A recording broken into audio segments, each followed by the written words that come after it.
असामतायनो गिदिङै दंग सहरनि बिसिङाव दंथमा नुकजफोरनो दाग्लाय बिसियाव असामताय कर'ना भाइरासनि बागै बाक्सा रायदा खावै रिजाखा हास्ते हापां नायखलायनि बोखाक्तै सांग्रुंसालो बोबाग्रा खट आगुनि अफिस लेनो दंनाय सदर बोखाक्सते फानि हाबानग बोखाक्सते फा असिम साहा सालका थाना दै सालथां थारनि बिसिङाव जे क्लाब रक लायो जत क्लाबनि आदं रदै हापानि रायदा साजामारनो दै कक्साबजाखा आ सालो बोखाक्सते फा साका दाग्लाय बिसियाव मुताय पेनेल रग खरक नैसिनि सिमि खरक थामसिनि सोलाय गौतुम्बी मांगला हिनी शाखा आशु सिमिया पेंडेल बिसिंगो हाबना शिका शाक्दो बेदिनी रायदानी बिशुंते थार्माल स्प्रे सैनिटाइजर नि सेब टनिचांनि बागै कक शाखा उपलक्षे विभिन्न क्लाब डोमेस्टिक जे पूजा एवं सोशल अर्गानाइजेशन पूजा कमिटी तादेरके निये आमरा गत दिनও কয়েকটা মিটিং করেছি এডিনগর পিএসএ আমতলী পিএসএ এবং এনসিসি থানাতে। আজকে আমরা এখানে আমার এই চেম্বারে ওয়েস্ট পিএস এবং ইস্ট পিএসের অধীনে যতগুলি সংস্থা পূজা কমিটি আছে তাদেরকে আপ্যায়ন করা হয়েছে মিটিংয়ের জন্য এবং আমরা চাইছি যে আসন্ন দুর্গাপূজা আমাদের রাজ্য সরকার কতগুলি বিধি নিষেধ একটা গাইডলাইন আরোপ করেছেন। আপনারা জানেন কিছুদিন আগে আমাদের মাননীয় মুখ্যমন্ত্রীর পৌরোহিত্যে রবীন্দ্র শতবার্ষিকী ভবনে আগরতলার বিশিষ্ট কিছু ক্লাবকে নিয়ে এবং সংস্থা উপস্থিতিতে এই দুর্গাপুজো নিয়ে কিছু আলোচনা হয়েছিল, কীভাবে দুর্গাপুজো করা যায়, সবার মতামত কী।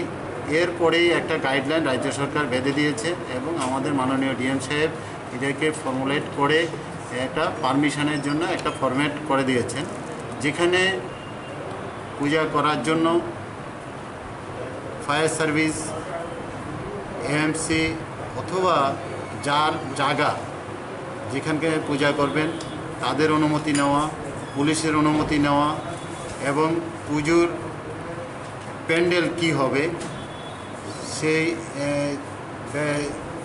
মূর্তির হাইট কত হবে। যেমন এখানে বলা আছে কোনোভাবেই মূর্তির হাইট 10 ফিটের উঁচু যাতে না হয়। প্যান্ডেল এমনভাবে করতে হবে, সাদামাটা প্যান্ডেল থাকবে, মজবুত করবে, কিন্তু ভিজিটররা যাতে ওপেনলি দেখতে পারে, সেখানে কোনো ইন আউট অথবা প্রবেশ ইন্টারনাল কিছু হবে না, বাইরে থেকে দেখতে পারবে এবং একসাথে 10 থেকে 15 জনের বেশি ভিজিটর থাকতে পারবে না।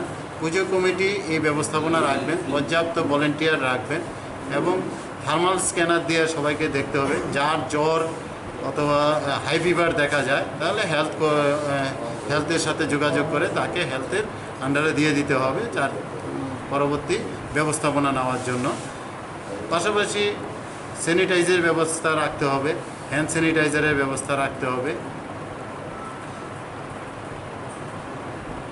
বিদ্যুতের যে ব্যবস্থাপনা সেটা স্বাভাবিক, মানে ছোটোখাটো আগের মতো সেরকম এলিমিনেশন বেশি করে মানে অতি উৎসাহীভাবে যাতে কিছু না করে, সবটাই যাতে স্বাভাবিক রাখা হয়, চাঁদা যাতে কোনো জুলুমবাজি না থাকে,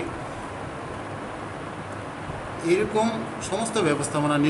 প্রতিমা যে আনয়ন হবে সে মণ্ডপে আনার জন্য যেদিন আনবেন তার জন্য পুলিশ থেকে পারমিশন নিতে হবে, ট্রাফিক দপ্তর থেকে পারমিশন নিতে হবে এবং প্রজেশনের মধ্যে কোনোভাবেই ডিজি সেট ওইগুলি ব্যবহার করা যাবে না। 30 জনের বেশি লোক ওইখানে প্রজেশনে থাকবে না। পিএ সিস্টেম যদি ব্যবহার করেন মণ্ডপে তার জন্য লোকাল এসডিপিওর থেকে পারমিশন নিতে হবে। প্রতিমা নিরঞ্জনের দিনক্ষণ আগের থেকে পারমিশন নিতে হবে পুলিশ অথরিটি থেকে এবং ওই দিনেই নিরঞ্জন করতে হবে, পারমিশনের দিনে ওনাদের নিরঞ্জন করতে হবে এবং নিরঞ্জনের সময়ও যাতে কোনো রকম সোশ্যাল ডিস্টেন্স যে ভঙ্গ যাতে না হয় সেটা মানতে হবে এবং 30 জনের বেশি কোনো রকমভাবে গ্যাদারিং করা যাবে না। এরকম ওনাদের একটা হলফনামা দিতে হবে নোটারি থেকে, 20 টাকা স্টাম্পের উপরে এফিডেভিট করে সমস্ত পয়েন্টগুলি মেনটেন করে উনি একটা নোটারি থেকে দেবেন। পাশে ইলেকট্রিফিকেশান থেকে যে ওয়ান টাইম ওনাদের ফিস জমা দেন, সেই ফিসের চাঁদা রসিদ সহ নো অবজেকশন, সমস্ত অথরিটি থেকে নো অবজেকশন নিয়ে প্যান্ডেলের নো অবজেকশন, প্যান্ডেলের যেখানে করবেন সেই অথরিটি নো অবজেকশন, প্যান্ডেল মজবুত কিনা, তার স্ট্রাকচার কী আছে, সেই অথরিটির সার্টিফিকেট সব কিছু নিয়ে ডিএম স্যারের এখানে পারমিশনের জন্য দিতে হবে।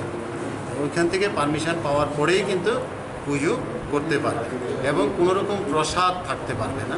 প্রসাদ বিলি এবং বসে খাওয়ার যে ব্যবস্থা, ফিস্ট করার কিছু কিছু রীতি রেওয়াজ আগে ছিল, সেটা যাতে এবার না করা হয় তারও অঙ্গীকার এখানে করতে হবে, যাতে করে এই পুজোকে সম্পূর্ণ কোভিড মুক্ত রাখা যায়।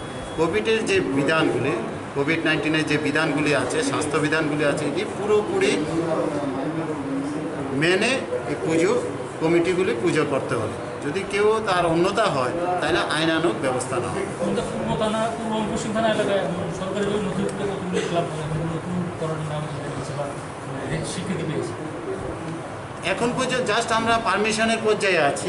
আজকে আলোচনা হয়েছে কিভাবে পারমিশন নেবে। আজকের পরে আজকে 2-3 দিনের মধ্যে আমরা ফর্ম বিলি করছি এখান থেকে। আজকে তো গতদিনে আমরা ফর্ম বিলি করেছিলাম, আজকেও আমরা ফর্ম বিলি করছি এবং প্রতিদিন আমার এখান থেকে ফর্ম নিতে পারবে। 15 তারিখের মধ্যে যাতে সবাই পারমিশন নিয়ে নেয় তার জন্য নির্দেশ আছে। তো এই কয়েকদিন গেলে পরে আমরা বুঝবো যে কতগুলি পূজা এই শহর এলাকায় হবে। তো এই জন্য রেজিস্টার মেনটেন করা হয়েছে যে প্রত্যেকটা পুজো কমিটি, আপনারা জানেন পুজো কমিটি একটা, ক্লাব কমিটি একটা। কিছু কিছু ক্ষেত্রে ক্লাব কমিটি এবং পুজো কমিটি একই থাকেন। তো এই ক্লাব কমিটি, পুজো কমিটির যে রেজুলেশনটা হবে সেই রেজুলেশনের একটা কপি কিন্তু সাথে দিতে হবে। সেক্রেটারি এবং প্রেসিডেন্টের তার ডিটেলস, নাম, তার টেলিফোন নাম্বার, তার অ্যাড্রেস যাতে দিতে হয়, যাতে করে আমরা ট্র্যাক করতে পারি। কোনো ইনফরমেশন যদি পাস করতে হয় আমরা ইজিলি এই ডিজিটাল যুগে যাতে আমরা হোয়াটসঅ্যাপ গ্রুপ করে ওনাদের পাঠিয়ে দিতে পারি। এই পুজো যাতে সম্পূর্ণ একটা নিয়ন্ত্রণে থাকে, তাদের সাথে কন্টিনিউ করা। যেমন ফায়ার সার্ভিসের পারমিশন যেমন নেবেন, যেমন ফায়ার এক্সটিংগুইশার অথবা ফায়ার ফাইটিং ব্যবস্থাপনা যাতে পূজা প্যান্ডেলে থাকে সেটা দেখতে হবে। আরেকটা বিষয় এখানে উল্লেখ আছে, যদি নাইট কারফিউ চালু থাকে তাহলে যেই সময় নাইট কারফিউ চালু হবে সেই সময়ের মধ্যে কিন্তু পূজা প্যান্ডেল বন্ধ করে দিতে হবে। নাইট কারফিউ চালুর পরে কিন্তু আর পূজার ব্যবস্থাপনা রাখা যাবে না। যদি এখনও কোনো আমরা সেরকম নাইট কারফিউর এখনও আমরা কাগজ পাইনি, যদি থাকে তাহলে এটা পালন করতে হবে। নাইট কারফিউর কথা আছে কিন্তু টাইম নেই। যদি থাকে, যদি নাইট কারফিউ বলবৎ থাকে তাহলে এটা টুটুভাবে পালন করতে হবে। আচ্ছা।